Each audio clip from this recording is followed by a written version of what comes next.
I wish you bluebirds in the spring to hear your song, a song to sing, and then a kiss. More than this, I wish you love. Welcome to the Forgiveness Solution Podcast. I'm Reverend Misty Tyme. Right here on Sacred Stories Stream, you can find more podcasts with wonderful authors just waiting to give you great information. Also, on the sacredstoriesmedia.com, you'll find authors, Sacred Story University, and Owl, a new magazine. Owl is wit and wisdom for now.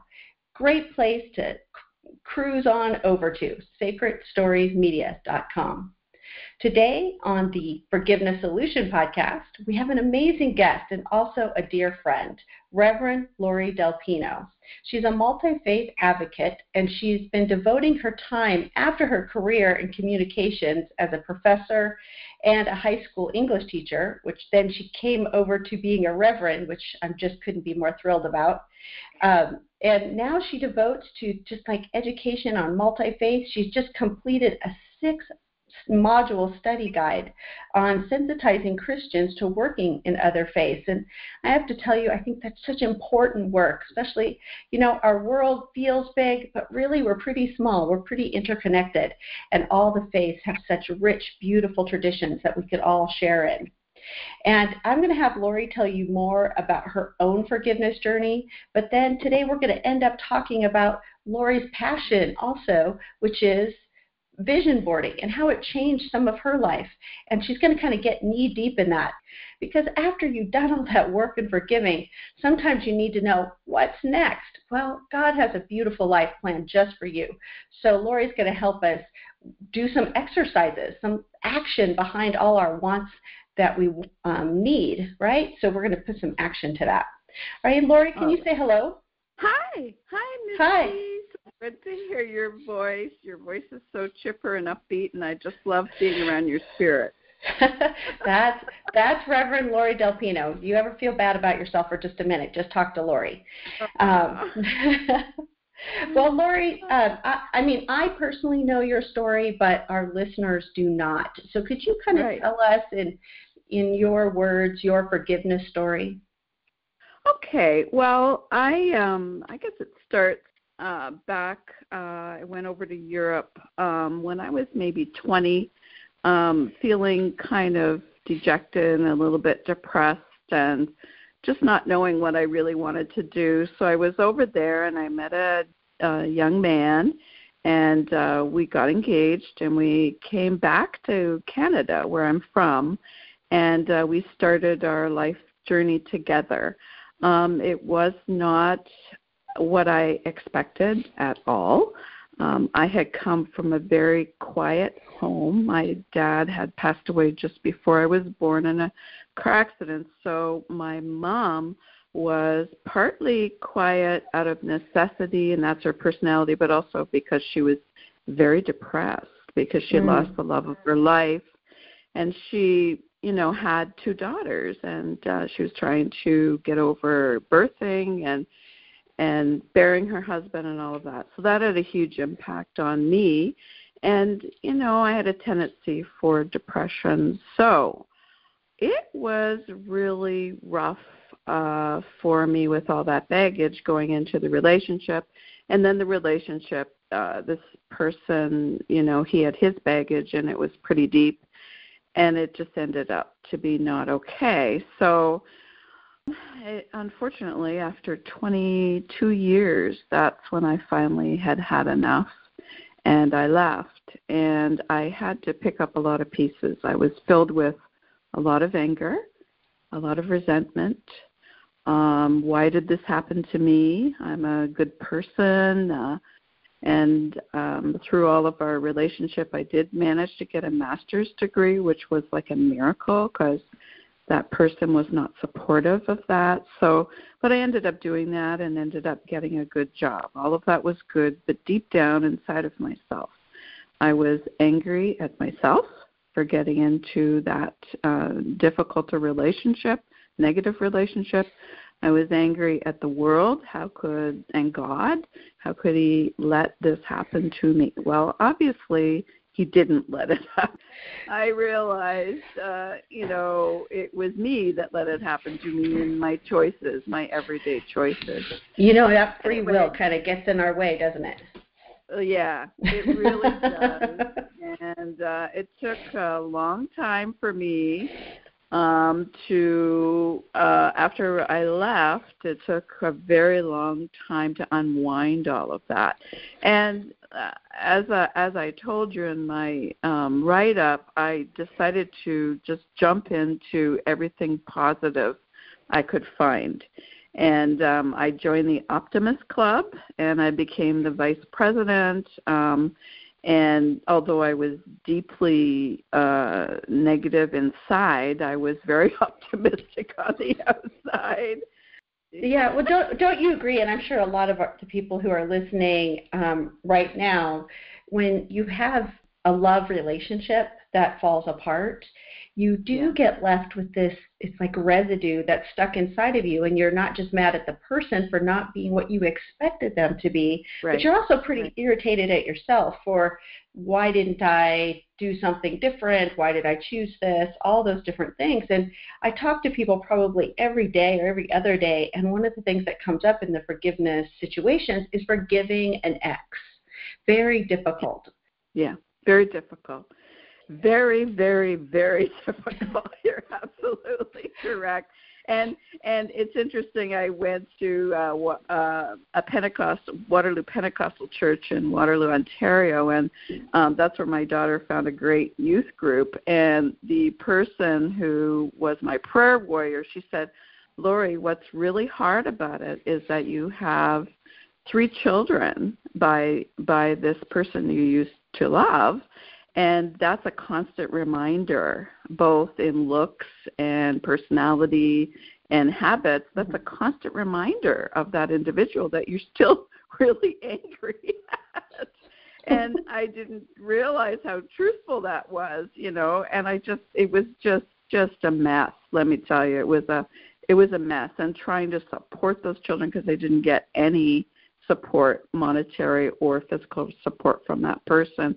So it was really challenging to try to orchestrate continuing to be a good employee and a good teacher, and also trying to work on myself. So I did a lot of things. I went to church 4 times a week. I had a prayer group and a prayer partner. I went to psychotherapy with an incredible man. I chose a man because I wanted to be able to get a good relationship with a man. I wanted to redo my brain as far as relating to a man. And this psychologist was a healthy man, very healthy and very supportive. So I consciously, did all of those things. Well, I just say I think that it's so important, and I mentioned that in my book, that sometimes we have to prepare to forgive, don't we? We have to do some work, because we pick up that unforgiveness over time, most of the time. It doesn't happen in a blink of an eye. It happens, especially in these love relationships, over time. As things break down, you pick up this unforgiveness. Well, it's not just going to magically go away just because you're no longer with them. You have to do something. And it's funny, everything you mentioned is something I talk about in my book, which is prayer, psychotherapy, looking at the positive, trying to move forward. But it does take time. It's not something, even though forgiveness is a decision at that moment, it can take time. You have to kind of work on yourself and build that. And I just really want to commend you for doing all that hard work.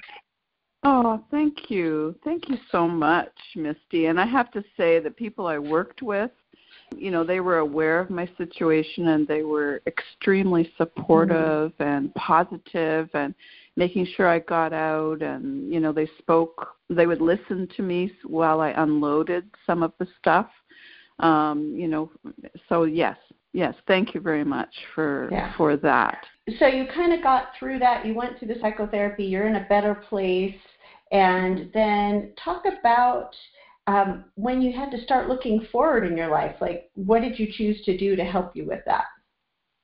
Well, the big thing that I chose to do was, it was totally random, but I had been doing vision boarding with my students. with both my college students and my high school students as a part of curriculum.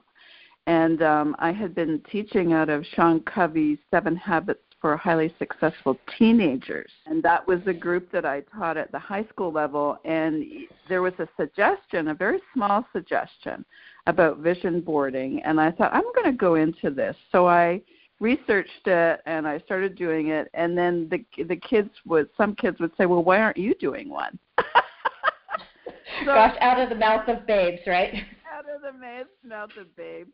And so I started doing one, and at the beginning I thought, wow, this is great, but I have to work through all this crud that I have in my head.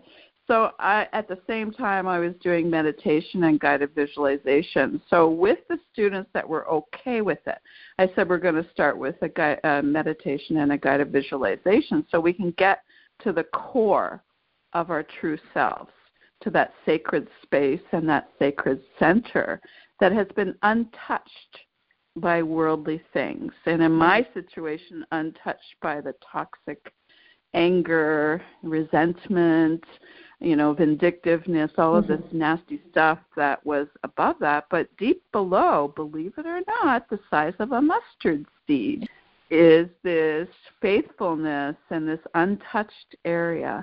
And that is the area that we needed to get to and go to. Of course, with the teenagers, it was a lot easier because they don't have as much stuff. So they got there really quickly, and they really responded very well with guided visualizations. With adults, it takes a little longer. But we would go to the sacred space and do some beautiful guided visualizations, usually to our safe space. And many times we would go to, which was in a lake, so go through the forest,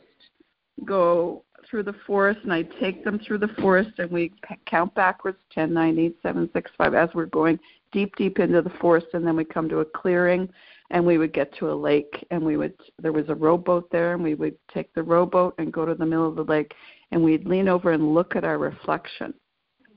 And that was the time when I would say, this is God's picture of you, an innocent, loving, tender child of his that he loves so deeply. And he's speaking to you, and he's saying, let go of all the things that have burdened you, let go of the things that weigh you down, and we're going to start anew. Because in the Bible, in Matthew, it says, you can start anew. You can start again. You can get a clean slate every morning. In Lamentations, it says every morning you can start anew. And you can start again with a clean slate. So I try to get everybody to a spot where they feel safe, they feel loved, and they have a clean slate.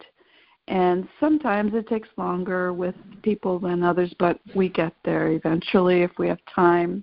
Hopefully we have time.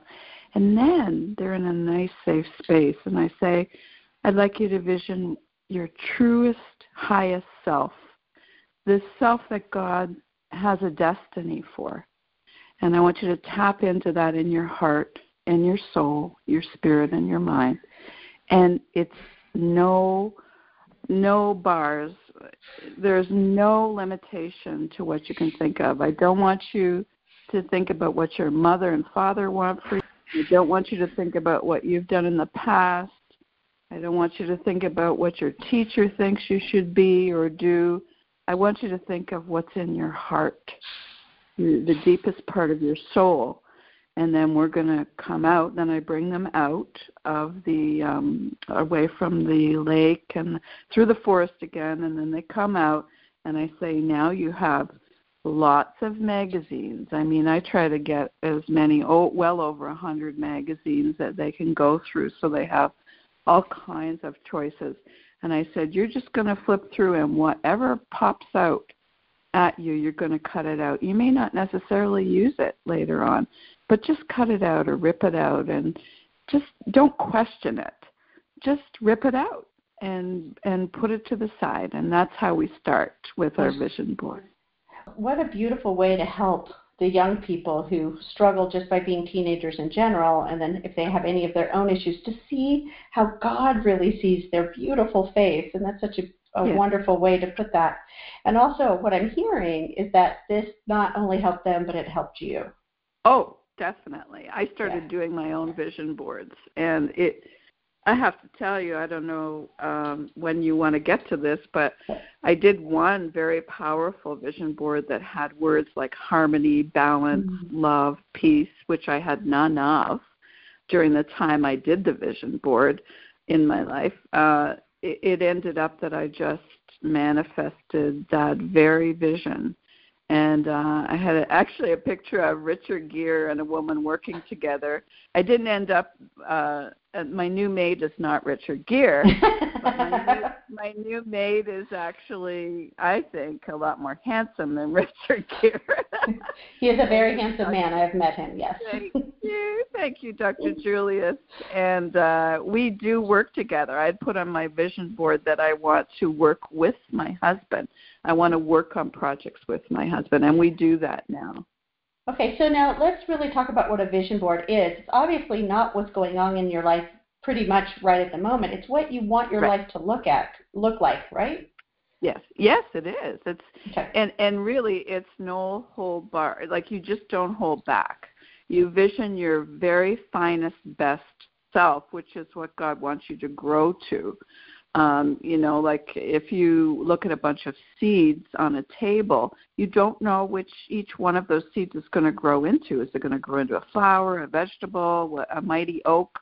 So you are a seed, like the size of a mustard seed, and you are going to grow, and God wants you to grow into your highest self, the tallest oak tree that you can get, that you can be.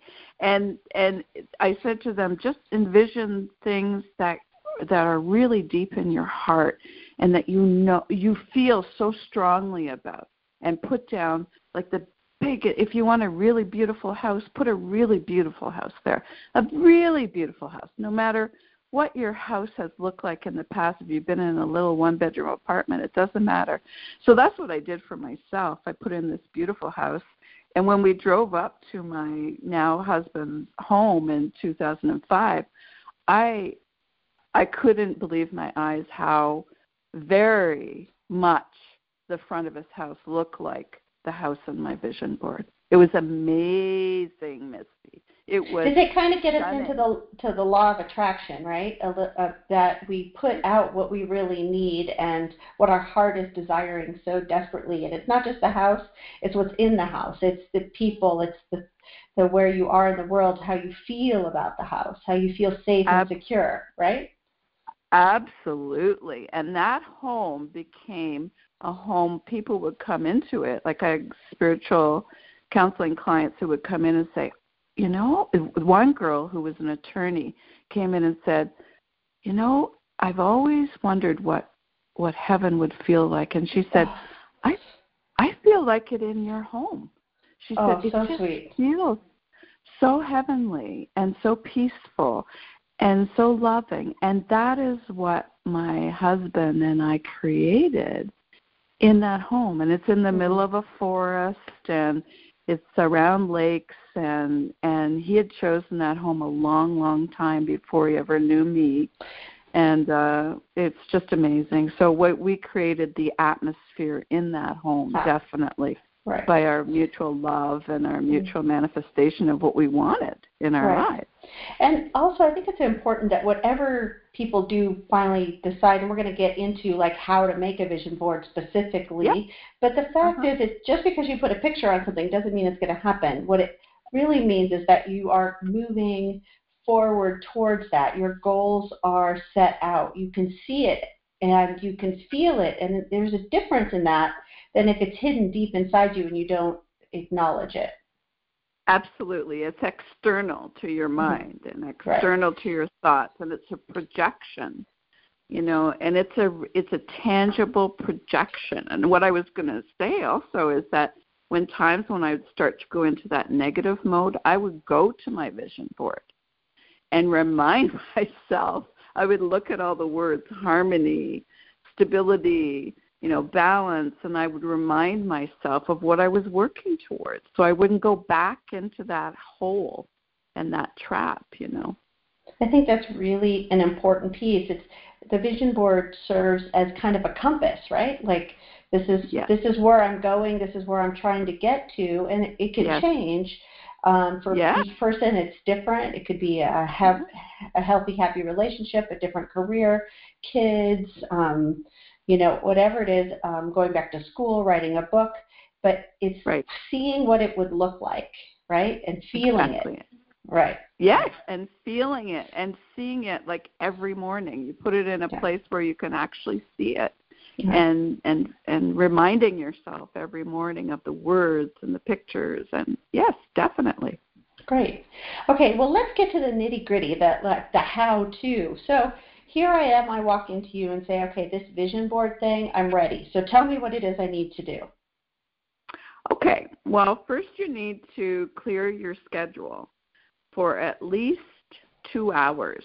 And you need to, if you're very gifted at meditation yourself, guided visualization, if you aren't, you need to find a group where you can learn how to meditate and something about guided visualization. There are many books out there about it, but I would... Oh, I agree. There's many books, and then there's also even YouTube. Go ahead and YouTube meditation. There's wonderful guided meditations on YouTube. And, it's just a little bit of practice. Actually, my last podcast was all about meditation. So you can also listen to the last Forgiveness Solution podcast. But little plug there. Little plug. But there's wonderful, wonderful places to learn to meditate and be, or contemplate, whatever it is, prayer, whatever it is you need to do to center yourself. And as Reverend Laurie mentioned earlier, going deep inside and getting to that deep part and seeing a reflection in the lake. That's beautiful. Yes, your sacred self. Getting to the part, the deepest part of your sacred self, where you are loved, you love yourself, God loves you, your mind is clear, your heart is clear, and you're an open, willing vessel to what is in the moment, really.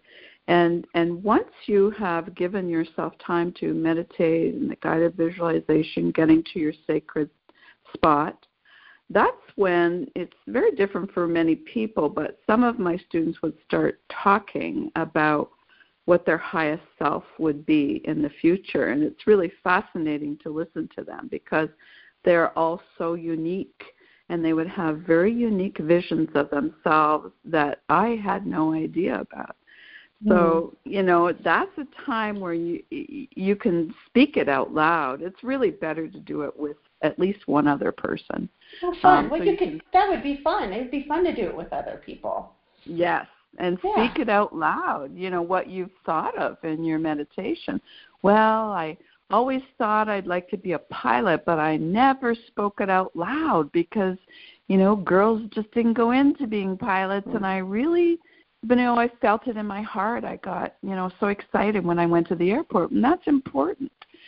So I had a client who was an attorney, and she said, I never really wanted to be an attorney.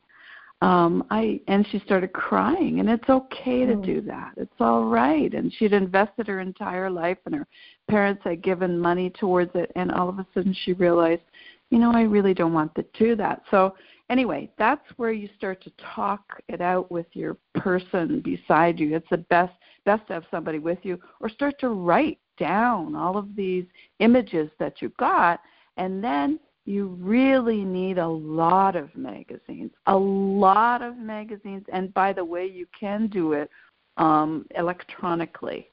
So you can capture electronic photos online and put it over to your space, your Microsoft Word clear blank template.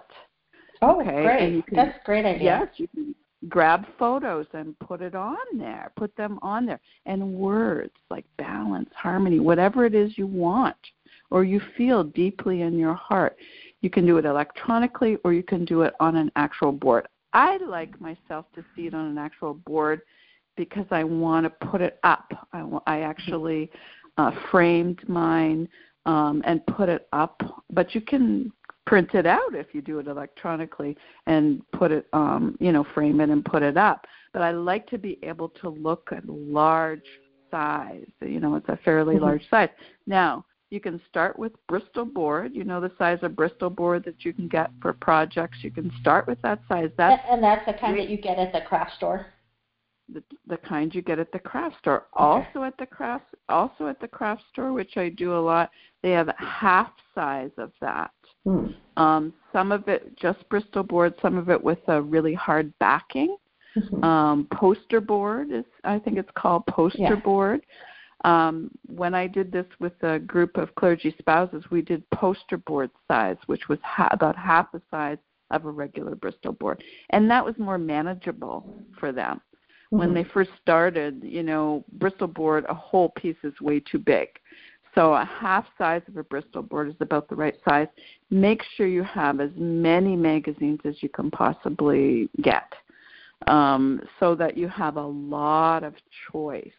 And I guide people to just start flipping through. And whatever catches their eye, whatever catches their heart, they can rip it out and put it aside. And later on, if they decide that one's going to go on their board, then they grab that one and cut it out and paste it on their board. Or if somebody's probably very artistic, they can even draw a picture on the board. That would not be me. That would not be me. I can't even draw a stick figure. It's a scary thing. But I would love it if people who are really artistic, they could add to it and actually draw out their soul's desire right there. Absolutely. I've had the experience of many people doing that, drawing out what they wanted, and also organizing the space very differently. Like we usually start out with a wheel on the board, on the whiteboard or whatever I'm using. You put a wheel with spokes, and in between those spokes, put different areas that you'd like to see improve in your life, like your career, what's your next step, and with your children, how would you like them to do something different, or would you like to guide them towards a sport or that you saw that they're really good at that they haven't gone towards? Or I have a daughter who's a phenomenal singer, and she was for a time really involved in plays, in musicals, and now she dropped off. So I did a vision board where she regained the interest, and then she started singing actually at her university for the sound technicians. They started asking her to sing for them so they could do their sound techniques with her voice. So that came to realization, and just I encouraged her. I said, "Is there anywhere in your environment?" She said, "Yeah, maybe I'll go down and see if the sound technicians need to use my voice." So they did that. I think this is also a great way to see, because I think lots of times we don't pay attention to when our life is coming along. Like lots of times we don't pay attention. We just like, oh yeah, that happened. It's just like with your daughter, it happened. But you can also go back and say, I really put that desire out there, and I really prayed on it, and I had it on my vision, and I'm just so excited. And then you can also be so thankful for those things. It lets us be more thankful when we see those things coming. Yeah, that's so important to go back and be grateful. You're right. I have prayed prayers of gratitude in front of my vision board for, you have no idea the miraculous changes. Your audiences would be stunned to see the difference between my life in Canada when I was teaching and struggling and my life now. It's not that we have more finances, although we do have some more. It's that it's such a peaceful environment. Everything comes easily and effortlessly because I'm not stressed out.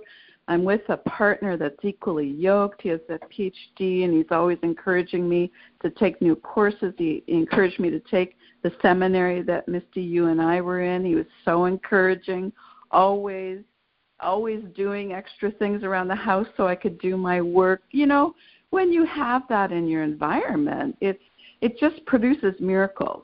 And you're right to stop and look at that board and say, look how far I've come. Thank you, God, for giving this vision in my heart that I was able to put on this board. and I was able to work towards. I have to tell you, you really inspired me that in my workshops, I would like to end all my workshops after we go through all that, that stuff we talked about at the beginning, that anger, that upset, what forgiveness really is, what forgiveness is not, all those things that we go through in the workshops, but end the workshops with a 2-hour vision board. That would just be, wow, that they could then take home. I really, really want to thank you for that inspiration. And also, I need to sit down and do a vision board myself. And because I think it also helps focus you. Oh, I would love that. We'll have to Skype or something and do it together. Yeah, we'll do one together, definitely. And I would be honored to do that with you. How often should someone do a vision board? I think when they feel a shift in their life, or they're, becoming unhappy, or they're becoming, here I am, for example. I'll give you an example. We just moved to a smaller town in Michigan. My husband was transferred to a new church.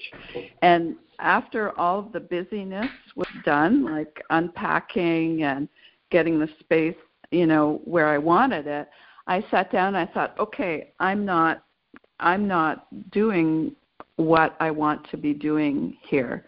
I need to make a new vision board. So that vision board was working with multi-faith groups.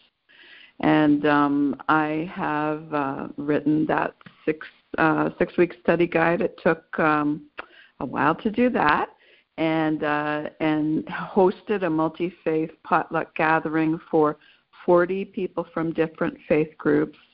And that's my thing, so I'm not just doing things for my husband, which I love to do with and for him. We do, we co-officiate weddings and things and baptisms and marriages. But I wanted to do something that's really deep inside of my heart, that's not with him. So my thing is interfaith. And so I started doing a board about bringing all the multi-faith people together. And things have happened. It's remarkable. Had a woman, a Sufi Muslim woman, over the other day. She only wanted to stay for an hour. She stayed for 4.5 hours. And she's a former Catholic from New York, and told me her life journey over in Pakistan, and married to a very prominent Sufi Muslim, and how that didn't work out, and she went over to California. It's just fascinating. Fascinating. And she's wanting to do a new vision board for herself now that she's here at the retreat center in Fenton, a great big huge Sufi Muslim retreat center in Fenton. So she wanted to do a new vision board. She was feeling like she wasn't as productive, or she wasn't manifesting her true inner self. It was kind of at a low. So we'll do a vision board together. So it's when you feel like there's a shift or a change. For me, it was, we had moved and everything was shifting. And I thought, okay, where's my focus now? Yes, I'm an interfaith minister. That's my heart. That's what God put on my heart. And that's important that I project that. So then I started a new board. Well, I think it's beautiful. It's a wonderful action behind everything. I love to put action into things because we can sit there and we can think about it, or I call that worry, and we can move it from our heart to our heads back and forth, but we don't really change much until we put some action behind it. Whether it's trying to lose 10 pounds, you got to get on the treadmill. Oh, I'm so sorry, but you really do. And then, and if you want to go get that education, you need some action behind it. And what that, and you said it a couple times, really focus is with the vision board. So it's not just pictures on a board or a piece of paper or on your screensaver, however you want to save your vision board. Right. It's really helping you focus where you want to put your energy, your love, and your time. And really that's all we have is the 24 hours in the day. So you really have to decide where you want to put that energy in, and whether it's just to make your life better or your family's life better or the people all around you. And it's just a beautiful activity, and it's really inspired me, Reverend Laurie, and I'm so excited to be able to share it with all the Forgiveness Solutions listeners today. Oh, Well, I am just honored and excited with you, and I can't wait to do one with you, Misty, my friend. Yes, I'm very, very excited. I can't excited. wait to go around the world with you doing the forgiveness solution and helping people to visualize their next step in their life after forgiveness. Well, also, I wanted to let all our listeners know if they need to get a hold of you, what would be best? Email if they have vision board questions, or also this wonderful piece, this multi-faith study guide piece, anything that if somebody wants to get a hold of you, how would it be best for them to do that? Probably best with my email. Okay. It's Laurie Owl, Laurieowl, as I collect owls, which was interesting to hear you talk about owl. LaurieOwl@hotmail.com. If you would like to get hold of me, Rev Misty, you can reach me at revmisty@outlook.com. That's REVMISTY @outlook.com. Also, please check out my website, revmisty.com, REVMISTY.com. Look forward to sharing my book with you soon this summer. Alrighty, well, thank you so much, and please find the forgiveness solution right here at Sacred Stories, and have a blessed day. God bless you all. I wish you bluebirds in the spring to hear your song, a song to sing, and then a kiss. More than this, I wish you love.